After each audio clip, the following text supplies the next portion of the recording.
한번 따라 하겠습니다. 우리를 치료하시는 하나님. 우리를 치료하시는 하나님. 네, 오늘 제가 설교하기에 너무 잘 어울리는 설교 제목인 것 같습니다. 우리의 인생을 살아가다 보면 모든 일이 생각대로 잘 풀어지는 것 같고 하루하루의 삶이 하나님의 은혜이고 축복임이 느껴지는 순간이 있습니다.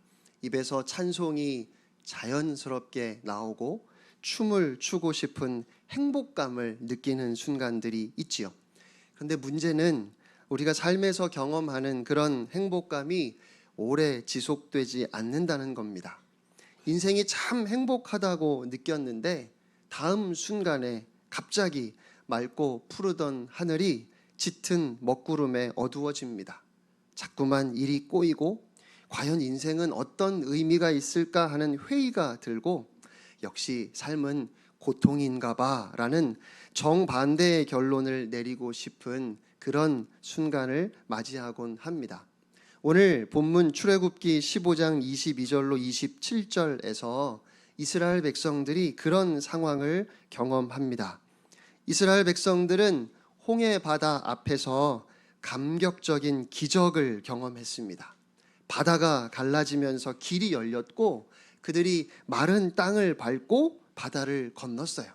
더욱이 그들을 뒤쫓아왔던 애굽의 군대는 갈라졌던 물이 다시 하나가 되면서 다 수장되었지요.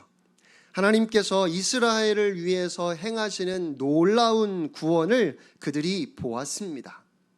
지금까지 이 백성은 고난밖에 몰랐어요. 늘 착취를 당하고 매를 맞아서 몸과 마음에 멍이 들고 힘들고 고된 노역에 매일 파김치가 되었지만 정당한 대우조차 받지 못하고 살았던 이 불쌍한 사람들이 바다가 열리면서 마른 땅을 밟고 바다를 건넜고 그들을 그렇게 괴롭혔던 애굽 군대가 수장되는 그 구원의 감격, 승리의 감격은 이들에게 말로 표현할 수 없는 것이었습니다. 그래서 그들은 누가 먼저랄 것도 없이 하나님을 찬양했습니다. 15장 1절 하반절에 이렇게 하나님을 찬양합니다. 우리 함께 읽겠습니다. 시작. 내가 여호와를 찬송하리니 그는 높고 영화로우심이요 말과 그 탄 자를 바다에 던지셨음이로다. 아멘. 그렇게 15장 1절부터 18절까지 모세와 이스라엘 자손의 찬양이 이어집니다. 아론의 누이 미리암이 소고를 잡자 다른 여인들도 뒤따라 나오며 소고를 치고 춤을 추면서 미리암이 그들에게 이렇게 화답합니다. 15장 21절입니다. 함께 읽지요. 시작. 너희는 여호와를 찬송하라. 그는 높고 영화로우심이요 말과 그 탄 자를 바다에 던지셨음이로다. 그들은 그렇게 찬송을 부르며 춤을 추었습니다. 그런데 오늘 본문 22절에 이렇게 말씀하죠. 함께 읽겠습니다. 시작. 모세가 홍해에서 이스라엘을 인도하매 그들이 나와서 수르 광야로 들어가서 거기서 사흘 길을 걸었으나 물을 얻지 못하고. 홍해 바다를 건넌 이스라엘 백성들이 이제 약속의 땅을 향해 갑니다. 구원의 하나님을 노래하며 춤을 추면서 하루길을 걷고 나니 목이 마르고 배가 고프기 시작합니다. 하지만 그들은 불평하지 않았습니다. 여전히 구원의 감격이 그들에게 있었기 때문입니다. 이틀을 걸었는데 물이 나오지 않았습니다. 피곤하고 몸을 가누기가 어렵습니다. 그래도 서로를 격려하면서 하나님께서 우리를 물이 있는 곳으로 인도하실 것이라는 믿음으로 계속해서 걸었습니다. 사흘째 되는 날 이스라엘 백성들은 정말 지친다 생각했을 겁니다. 홍해의 사건이 아무리 감격스러웠어도 당장 타는 듯한 목마름에 하나님의 능력이 아무 의미가 없는 것 같습니다. 여러분, 우리도 그렇지 않습니까? 아무리 은혜를 받았어도 힘들고 배가 고프면 기운이 빠지는 건 당연하지요. 아무리 큰 은혜를 경험했다 할지라도 몸이 아프거나 힘이 들면 늘 부르던 찬송도 기도도 할 수 없는 것이 인간의 연약함입니다. 저는 이스라엘 백성들을 충분히 이해할 수 있을 것 같습니다. 이렇게 고생할 거라면 차라리 애굽에 있는 것이 나았겠다 하는 생각이 들지 않겠습니까? 하나님을 인정하지 않는 게 아니에요. 하나님은 전능하시고 온 세상을 다스리신다는 것을 틀림없이 알고 있는데, 그럼에도 지금 내가 당하는 이 어려움에, 이 아픔에 하나님의 전능하심이 나와는 상관없는 것처럼 느껴진다는 말이지요. 그것이 우리의 연약함입니다. 아무리 큰 은혜와 능력을 체험했어도 언제 물을 마실 수 있을지 모르는 채 끝이 보이지 않는 광야 길을 걸어간다면 그 불안함, 그 두려움은 감당하기 힘든 것임에 틀림이 없습니다. 사흘 길을 걸은 후에 마침내 물이 나왔습니다. 백성들은 마지막 온 힘을 다해 물을 향해 달려갔고, 그 물을 입에 대는 순간 원망이 터져 나왔습니다. 물이 너무 써서 마실 수 없었기 때문입니다. 마침내라고 기대를 했다가 물이 써서 마실 수 없었을 때 그들은 꾹 누르고 있던 원망을 토해내기 시작했습니다. 모세도 그런 그들의 원망을 이해했던 것 같습니다. 본문을 보니까 그저 모세가 여호와께 부르짖었다 말씀합니다. 그리고 모세의 부르짖음에 하나님은 모세에게 한 나무 토막을 보여주셨고, 모세가 그것을 물에 던지자 쓴 물이 마실 수 있는 단물이 되었습니다. 이스라엘 백성들은 그 단물을 마시고 살 것만 같았습니다. 참고로 여기서 이 나무에 대한 아주 다양한 해석이 많습니다. 이 나무를 예수님으로 해석하는 건 기본이고요. 또 이 나무를 율법이라고 해서 이스라엘 백성들이 3일 동안 물을 마시지 못했는데, 사람이 3일 동안 여호와의 말씀을 읽지 않으면 생명이 위태로워진다 말하기도 합니다. 또 어떤 특정한 나무에 물을 바꾸어 주는 효능이 있는 것처럼 이야기하는 경우도 있습니다. 글쎄요, 제가 생각하기에는 전혀 근거가 없습니다. 그저 하나님께서 이스라엘 백성들이 다 눈으로 볼 수 있도록 그렇게 기적을 베푸셨을 뿐입니다.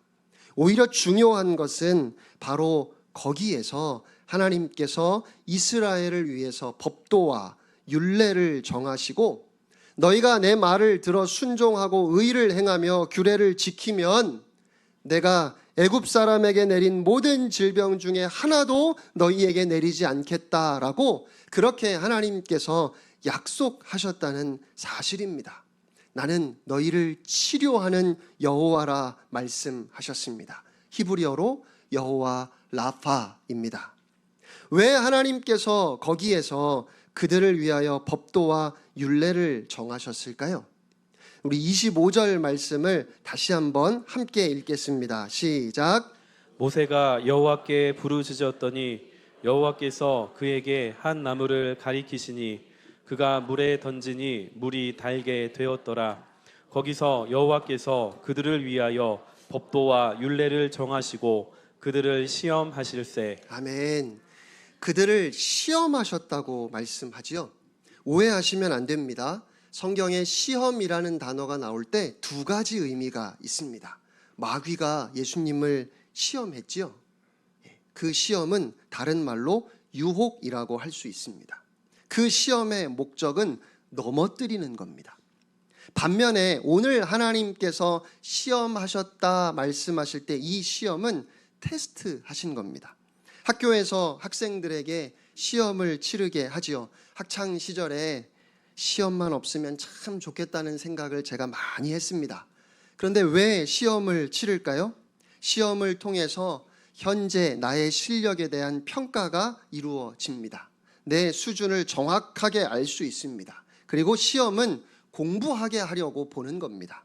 궁극적으로 실력을 끌어올리기 위해 시험이 있는 거죠. 그러니까 사탄의 시험의 목적이 넘어뜨리는 것이라면 하나님의 시험의 목적은 우리를 바로 세우는 것입니다. 그런데요, 홍해 바다를 건넌 직후에 사람들이 막 하나님을 찬양하고 춤추며 기뻐할 때 하나님께서 그들을 위해 법도와 율례를 정하시고 그들을 시험하신 것이 아니라 그들이 마라의 쓴 물을 마시고 모세를 원망했을 때 거기서 하나님께서 그들을 위하여 법도와 율례를 정하셨습니다. 여러분 혹시 마라라는 단어를 성경의 다른 곳에서 보지 않으셨나요? 나를 차라리 마라라고 불러다오, 이렇게 얘기했던 여인이 있었습니다. 누가 그랬을까요? 나오미입니다.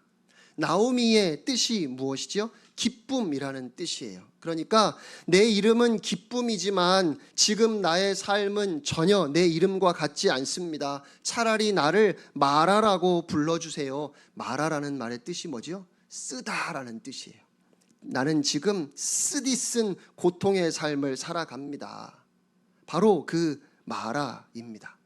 여러분, 우리의 믿음은 마라를 만났을 때, 고난의 때에 드러납니다.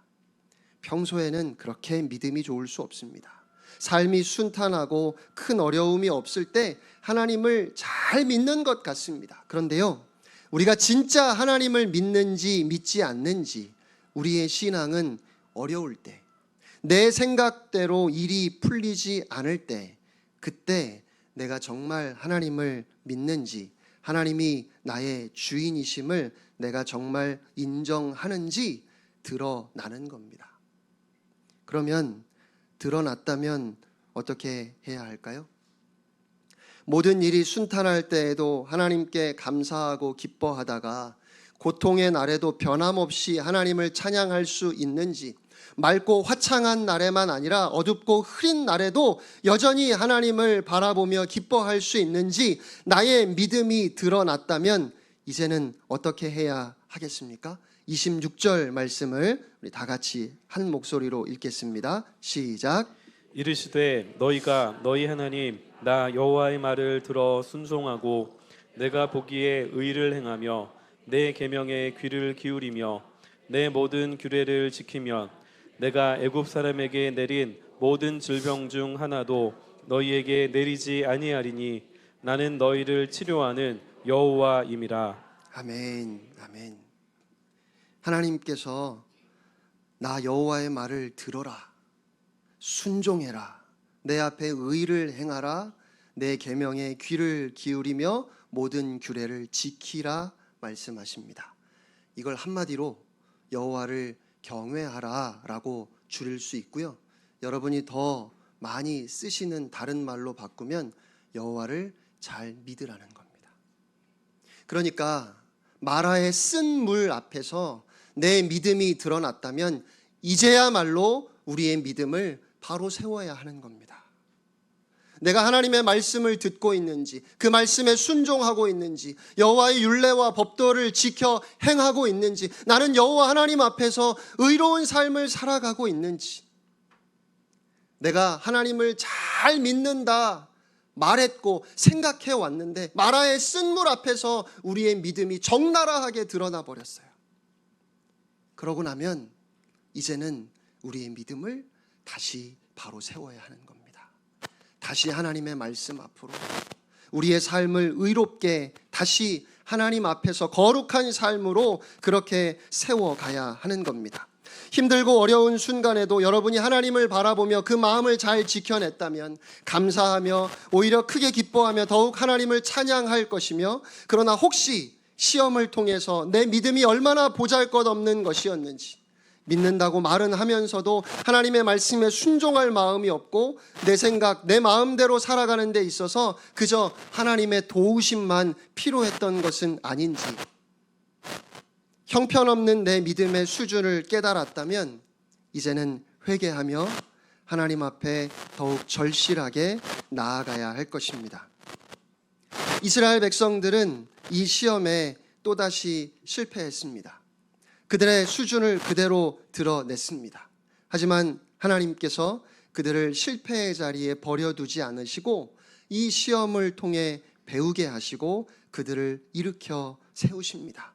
이제야말로 너희가 나를 경외하며 하나님을 잘 믿어야 한다 말씀하시면서, 그러면서 하나님께서 구원의 하나님 되심을 다시 한번 선포하십니다. 내가 애굽 사람에게 내린 모든 질병 중 하나도 너희에게 내리지 아니하리니 나는 너희를 치료하는 여호와임이라. 애굽 사람에게 내린 모든 질병은 10가지 재앙 중에 내렸던 질병입니다. 그러니까 죄가 이 땅에 들어오면서 생겨난 일반적인 질병을 의미하는 것이 아니라 애굽에 내렸던 하나님의 심판을 의미합니다. 하나님의 말씀을 끝까지 거역했던 그들에게 임했던 형벌이지요. 그러므로 애굽 사람에게 내린 모든 질병 중에 하나도 너희에게 내리지 않겠다 하는 말씀은 우리가 하나님을 잘 믿으면, 우리가 하나님을 경외하면 절대로 심판이 우리에게 임하지 않는다는 약속의 말씀이에요.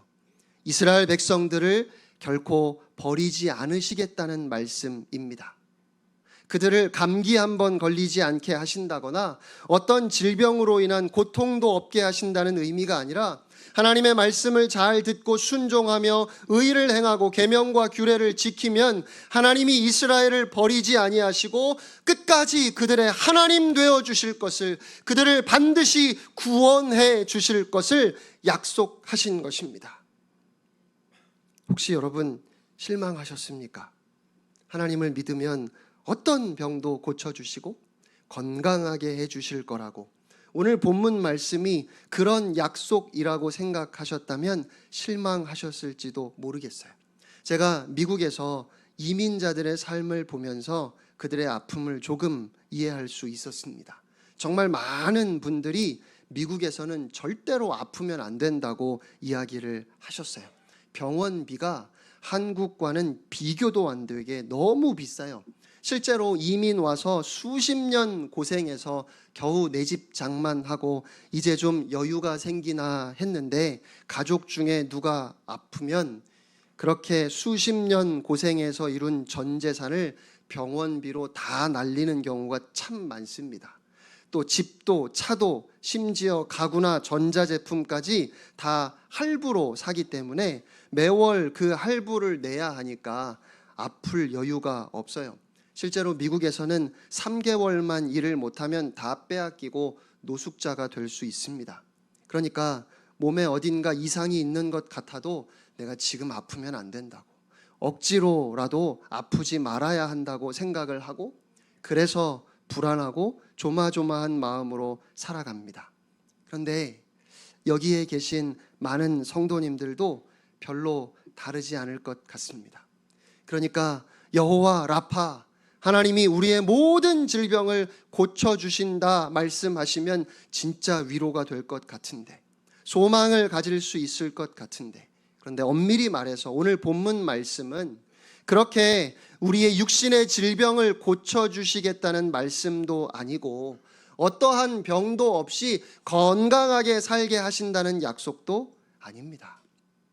그런데요, 저는 오늘 본문에 하나님이 주신 이 약속의 말씀이 이 땅에서 우리 몸의 질병을 고쳐주신다거나 아프지 않고 장수하게 해주신다는 의미와 비교도 할 수 없을 만큼 큰 감동으로, 우리에게 정말 말할 수 없는 감격으로 다가올 그날이 곧 올 것을 믿습니다. 하나님께서 궁극적으로 치료하기를 원하시는 것은 병든 우리의 영혼입니다. 하나님이 궁극적으로 회복하기를 원하시는 것은 하나님과 우리의 관계예요.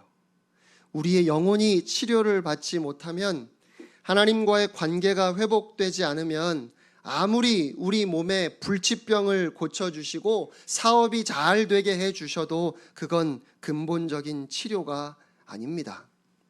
과거에 부부싸움을 하면 대체로 아내들이 들어 누웠습니다. 남편이 집을 나가는 경우도 있지요. 요즘은 남편이 나가는 게 아니라 쫓겨나는 거라고 하더라고요. 아무튼 부부싸움을 하고 나면 머리가 지끈지끈 아파집니다.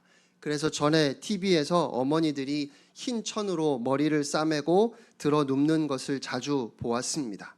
그런데 혹시 진통제를 먹어서 두통이 멈추어도 우리는 그것을 치료라고 말하지 않습니다.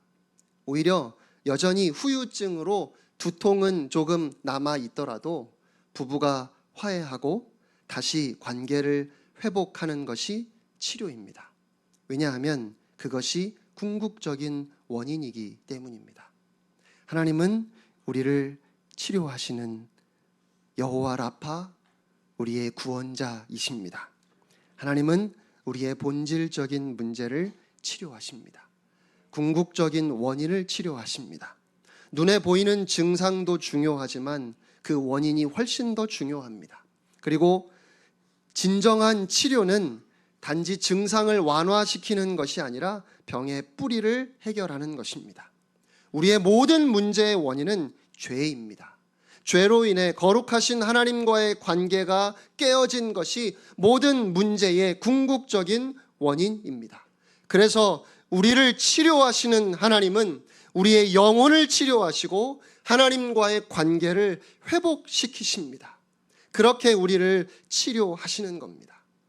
다시 본문 말씀을 보시면 하나님이 그렇게 약속의 말씀을 주시고 이스라엘을 엘림이라는 오아시스로 인도하셨습니다. 물샘이 있고 종려나무가 있는데 광야에 이런 곳이 있다는 것이 믿어지지 않을 만큼 좋은 곳이었습니다. 그런데 하나님은 이스라엘 백성들이 엘림에 오래 머물지는 못하게 하셨습니다. 왜냐하면 그곳은 그들의 최종 목적지가 아니었기 때문입니다.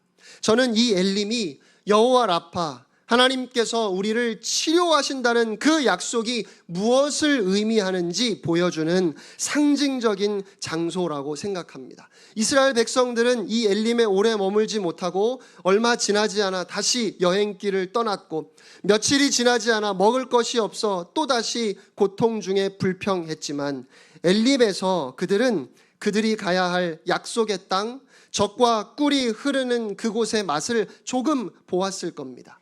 하나님은 궁극적으로 이스라엘 백성들을 위해서 무엇을 주기를 원하시는지 보여주시려고 엘림에 얼마 동안 장막을 치게 해주셨지만, 그래서 엘림이 그들에게 치유의 장소, 쉼의 장소, 회복의 장소였다 할지라도 그곳은 궁극적인 장소의 맛을 조금 맛보는 것에 불과합니다. 오히려 중요한 것은 그들이 최종적으로 가야 할 약속의 땅에 대한 믿음이고 소망입니다. 그리고 설령 엘림이 없어도 약속의 땅을 향한 소망이 없는 것은 아닙니다.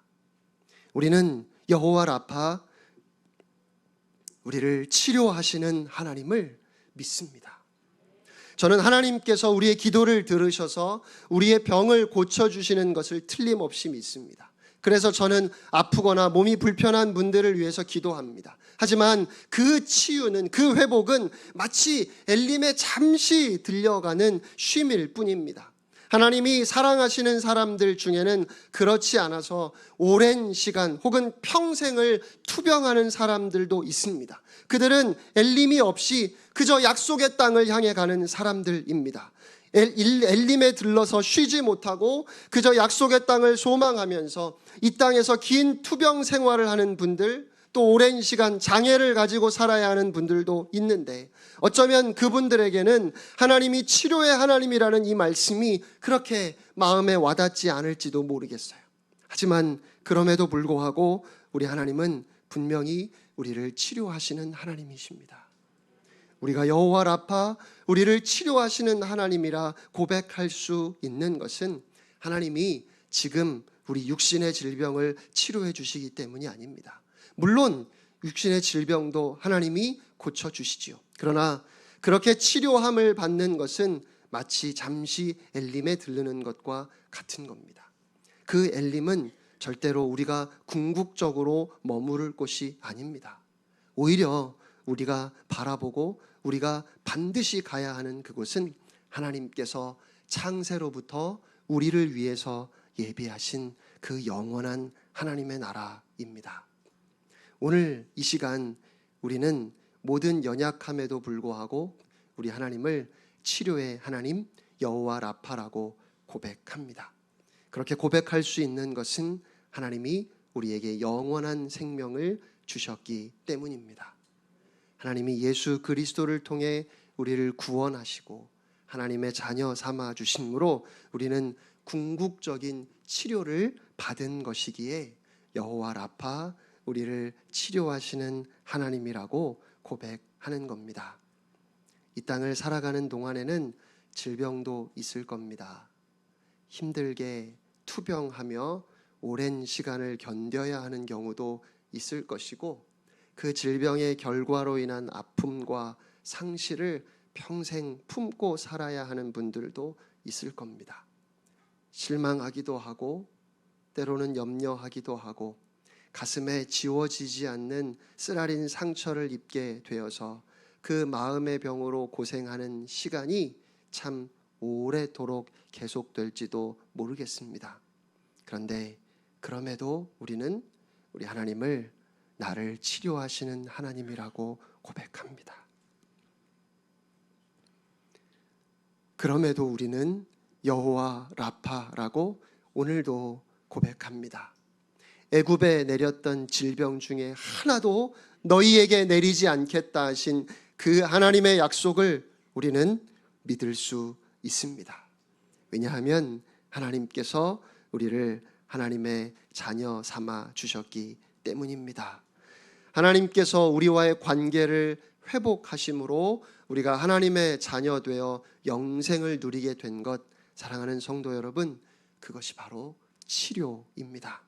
오늘 우리는 병석에 누워서라도 이 땅에서 평생 지니고 살아야 할 장애와 연약함을 가지고서라도 배신과 모욕으로 찢어진 가슴과 상한 마음을 안고서라도 나를 치료하시는 여호와 나의 하나님, 여호와 라파라고 고백할 수 있는 충분한 이유가 있습니다.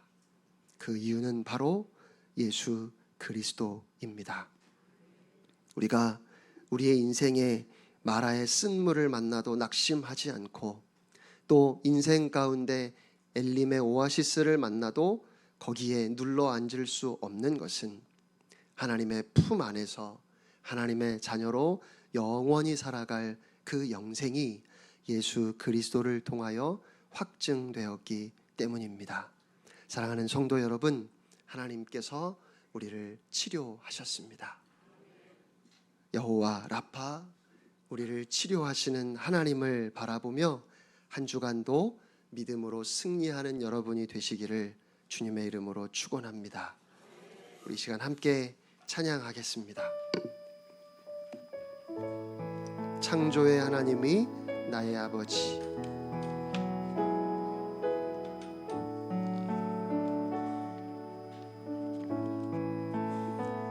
언제나 강물 같은 주의 은혜로 내 영혼 새롭게 빛는 창조의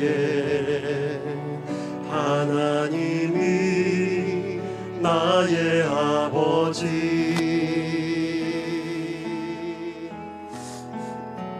지치고 상한 마음 싸매 주시고 품 안에 안아 주시는 위로의 하나님이 나의 아버지,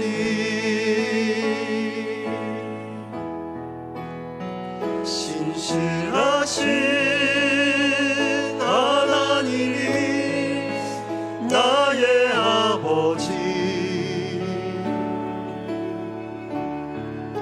실수하지 않으시는 하나님이 나의 아버지,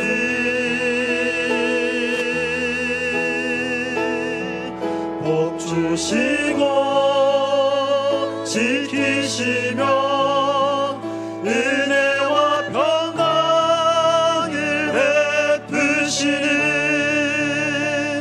축복의 하나님이 나의 아버지, 독생자 예수님을 이 땅에 보내 내 죄를 대속해 구원의 하나님이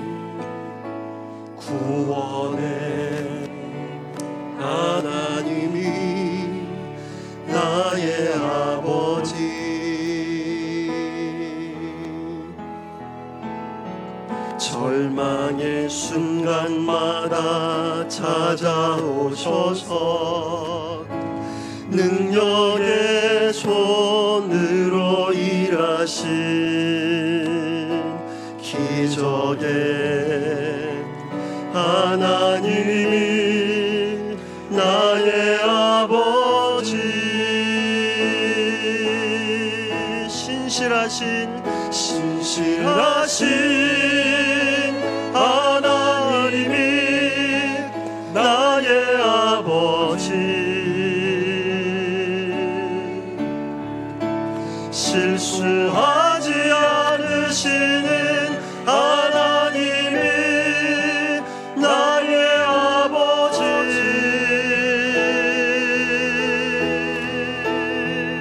복 주시고 지키시며 은혜와 평안을 베푸시는 축복의 하나님이 나의 아버지. 우리 시간 함께 기도하겠습니다. 하나님,